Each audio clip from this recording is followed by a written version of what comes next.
à tous, l'indice CAC 40 termine la séance sur une note négative.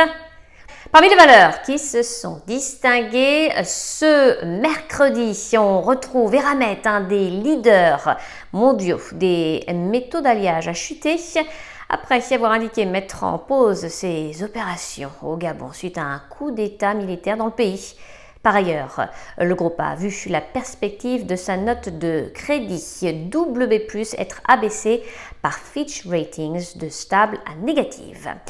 On passe à Kering. Le groupe de luxe a de son côté réalisé une émission obligataire pour un montant total de 3,8 milliards d'euros. Cette émission s'inscrit dans le cadre de la gestion active de la liquidité du groupe. Elle concourt à l'accroissement de la flexibilité financière du groupe en permettant notamment le financement de l'acquisition de Creed.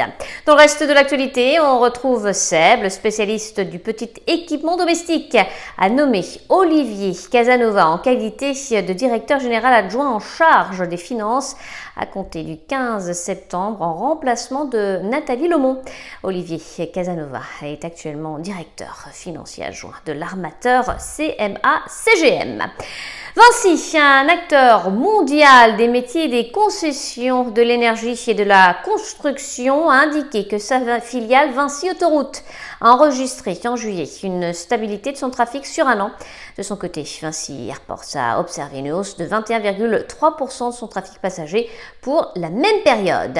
Et puis Casino, le distributeur, a vu sa note de crédit être abaissée par Fitch Ratings de WC à RD.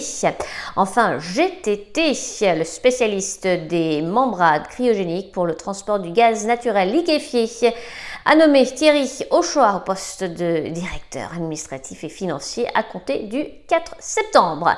À New York, Sabrina Cagliozzi pour Trading Central. Je vous souhaite une très belle fin de journée à tous. À demain.